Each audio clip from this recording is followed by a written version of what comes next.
The last speaker before lunch actually will be able to tell us a little bit more about those powers. Okay, so it is a pleasure and a bit of a surprise to introduce Dr. Homer Quintana. And Dr. Quintana comes from the Houston Methodist Institute, and he's going to talk about, I think, about space, what we were going to hear about from Professor Mauro Ferrari. So thank you very much for coming so we can hear about this exciting work. Thank you, everyone. My name is Homer Quintana, and I come from a very special place myself. I think there's some extreme conditions there. In an area of roughly 3.5 square kilometers, you have upwards of 60, up to 63 now institutions that are in the healthcare and medical device and research area. Add to that to the fact that we have over 775,000 patients, healthcare providers, and administrators there at any given point in time. And so it makes for a very interesting place to be. So a little bit about where I am. Where's the clicker here? Oh. So we talk about Houston Methodist, and it's a special place. It's voted now by U.S. World News and Reports as the #1 hospital in Texas. The Texas Medical Center happens to be the largest medical complex in the world. And so people come from all over the world to see specialty doctors that can really help them. Now, our legacy is built around the concept of cardiovascular research, built on the back and labor of Dr. Michael DeBakey. And when we talk about the space that makes Houston Methodist very special and an extreme situation, this building right here is a 440,000 square foot building that houses 1,900 credentialed researchers. We have our own cyclotron in the basement that produces radionuclear pharmaceuticals that go up to the first floor, where we now have a 7 Tesla MRI scanner that can scan at the subcellular level. On the 4th floor, we have a large animal facility where once our technologies are developed, we can test acutely and chronically in large animal studies.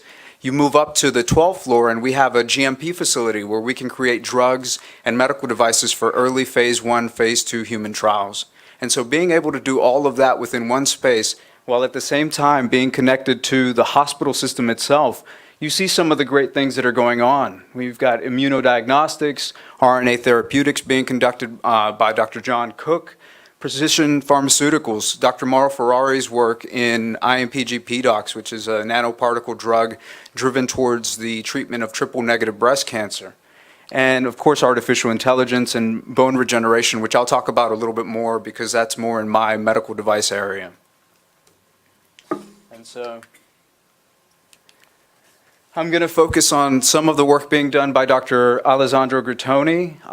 He's partnered up with NASA's Center for the Advancement of Science and Space to develop an implantable nanochannel device that delivers drugs at a rate guided by remote control. So the technology itself is really simple. There is a drug in, I say it's really simple, it's actually quite complicated, but I'm going to simplify it for you.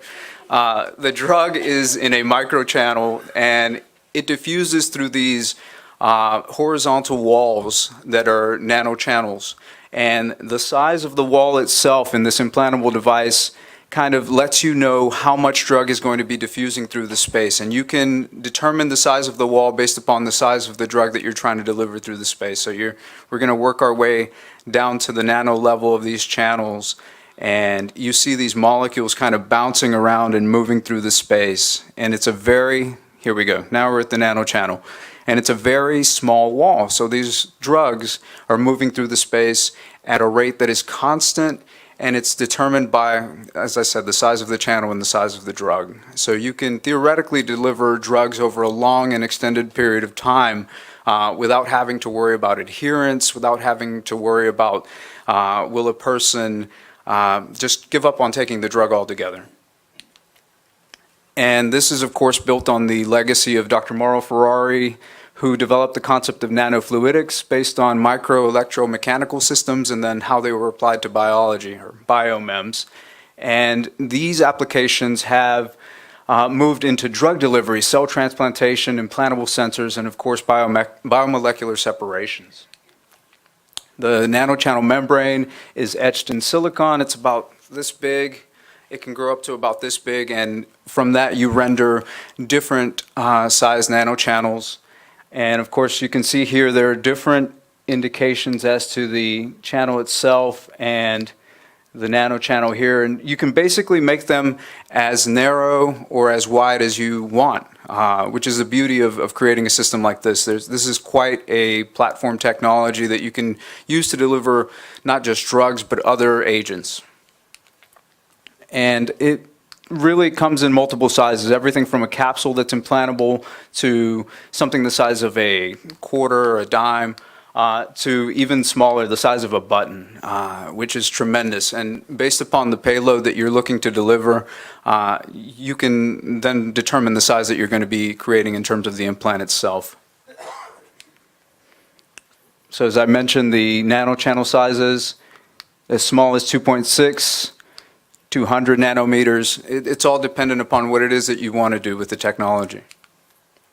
Now, one of the technology that we developed was a constant delivery of letrozole.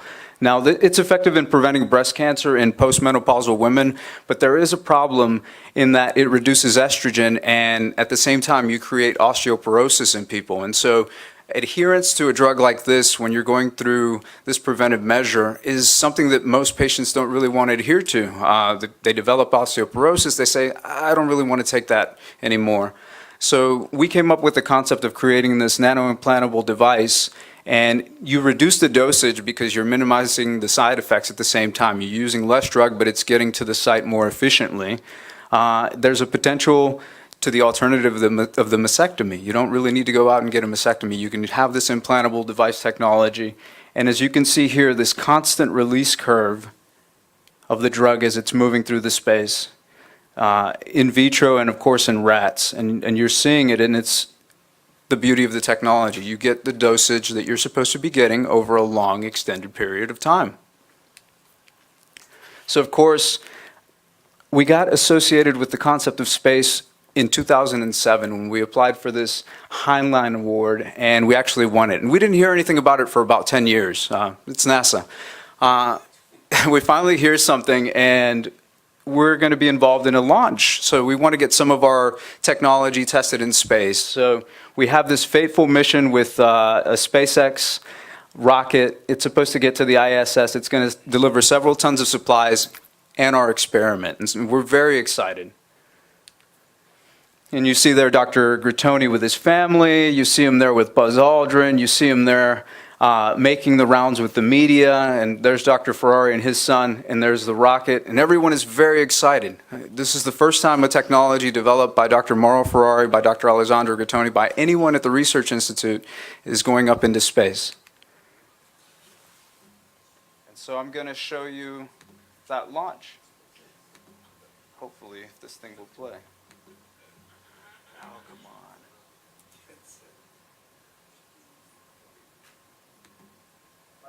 Ah, come on. Go back.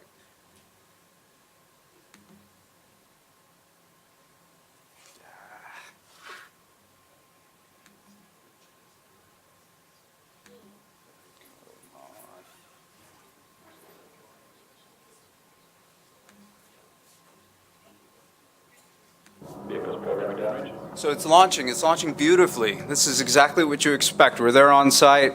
We see the rockets going into the air. It's making its way through the clouds, just like it should. That looks great. We're very excited. Altitude 32 kilometers, speed 1 kilometer per second, downrange distance 13 kilometers. And then all of a sudden, not so excited.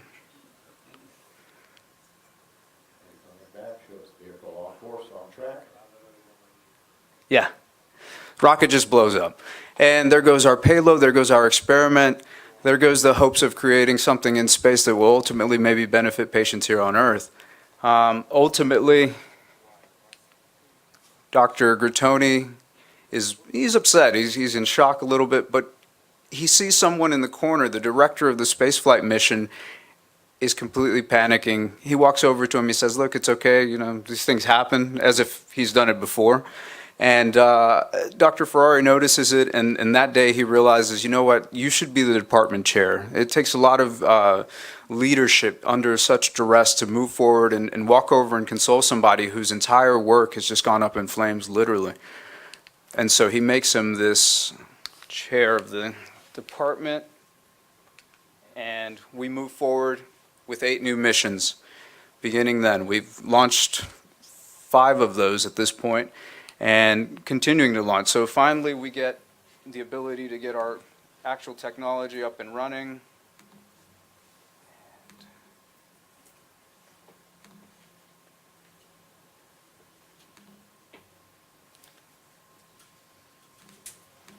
Come on. So in this case, the rocket was the one that actually landed on the platform. This was the second time we got it around, and it went up, delivered its payload, and landed on a platform in the middle of the ocean, which was fantastic. So we were very happy, and the technology is being experimented on in space. We got the execution. The replica of the device that we have is actually pretty large in terms of a footprint. So when you see it, it kind of astonishes you that you can get a payload up this big as a part of something else. So of course it made the local newspaper. We got our own patch, which became a hot commodity at the Research Institute, and things were looking great. So he moved into creating nanofluidic implants for HIV prevention. The concept, again, really simple. You have the drug reservoir. If you need to refill it, you can refill it using needles, and it releases constantly over the course of time. Just again, repeating the same thing. He moved into metabolic syndrome, and you saw the fat rat turning into a skinny rat, just based on the release of this drug over the course of time. Testosterone replacement. These were all things that came to be using the premise, because once again, the technology is a platform, and so whatever you want to load it with, test it in an animal model and see what kind of data you get. And ultimately, the goal with all of the other facilities that we have in place is to create a situation where you can indeed have human trials, can indeed create your own technology to move through GLP animal studies. So the nanochannels, you obviously don't need a pump, you don't need a valve, everything diffuses over the course of this very narrow space. But how can I also control it using the concept of electrokinetic transport? And so they figured out that, if I create this electrode gate, I can control the flow through the space as well using radio frequency. And so you create this battery controlled and remote control driven technology that has a drug reservoir, it has an RF chip, has a battery, and you can use a remote to tell, if I'm a doctor, when a patient needs to be taking a dose, or it can automatically sense when a patient needs to take a dose. And so that's the newest development of this technology. Some other things that we're doing in space, we took some pig lungs, decellularized them, and we wanted to know the effects of stem cells in space when you're talking about recellularizing lungs. And so we put stem cells on these lungs, and off they went into space. The data showed that actually stem cells grow a little bit better in zero gravity, something we'd never done before, something no one had ever learned. And of course, muscle atrophy, yet again, if you notice, we keep getting these great patches, and they've become collector's items at this point. But these things are just moving through the space.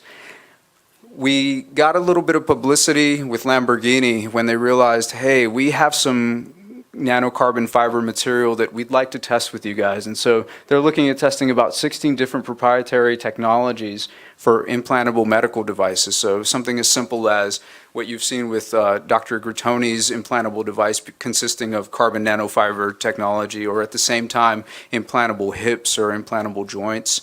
That's something that you would never think an auto manufacturer of Lamborghini's ilk would decide to move into, but the reality is they function much like we do in a superdisciplinary perspective. We don't just have chemists, we don't have biologists, we have teams of multiple groups together trying to figure out solutions and using their neighbor's toolkit to find a solution that can move something forward from the bench to the bedside. And so, of course, some of this technology, obviously through our relationship with CASAS, made it up into the space station, and now they're looking at it to see what it looks like under a vacuum with radiation, UV exposure, and atomic oxygen. I'm going to talk a little bit about my Center for Rapid Device Translation. It's actually really simple. I help medical device companies test their devices in animal models and in humans once the technology is ready. And so we leverage several core resources, our animal facility, our 7 Tesla MRI and everything that comes with it, our cath lab. the skill of key opinion leaders in our DeBakey Heart and Vascular Center, our GMP facility, and Mighty, the teaching and training facility that's about 37,000 square feet and is a premier institution within the United States where people come in to learn the latest, greatest technologies and skills. And so companies will come in, much like the magnetic cap, a cap that you put on for 45 minutes a day for 3 to 4 times a week. And if you've suffered a stroke, it provides tremendous recovery of basic functions. So you don't have to live an assisted life. You can actually function on your own. Or laser tissue welding, creating a new way to weld pancreatic tissue, or bone regeneration, which I talked about earlier, but the determining factor there is creating a way to regenerate bone for people that suffer traumatic injury without having to amputate a leg. If I can use this technology to save someone's leg, then this is something worthwhile that our hospital wants to move forward with. And at this point, it's moved into GLP animal studies, and that data is going to get in front of the FDA for review and hopefully into a human trial within the next couple of years. And that technology is actually sponsored by the Department of Defense because they see the tremendous value in their soldiers that are seeing these horrific injuries all the time. So find us online at rapiddevicetranslation.org. Thank you so much.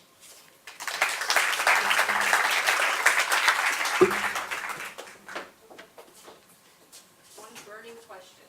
I have a burning question. I have a very basic question. So I don't understand why you would be motivated to do anything in space. What was? The question was, why are you doing this in space? 200 people have gone in space since 2000, and there's no future in space in terms of human habitation. And so what are you thinking by doing your experiments in space? Well, actually, the reality is there is a tremendous push to move technology and human beings into space. NASA has a vision of moving into Mars, moving back to the moon within the next 15 to 20 years. And they're looking at some of this long diffusion technology as a way to get people across to Mars, for instance. Get the proper nutrition, proper material within a human body as it's going over a long period of time. Okay, we can discuss that later. Yeah, it doesn't mean you have to go. Wait, there is an answer there. The right answer is publicity. Okay? It's a nice PR for the pharmaceutical, for the new invention. What I want to ask if you can apply or use this also for diabetes, child diabetes. Yes, we're actually doing diabetes trials Wait, now. wait. I didn't mention it in the slides, but it's something that's being done within the last 3 to 4 months now. Yes, the simple answer is yes. We're doing it now within the last 3 to 4 months, and the results are actually looking quite positive. So, I would argue that we don't know what's going to happen in 50 to 100 years from now. Some of us in the room might still be here then. Okay. Okay, I shouldn't be smiling.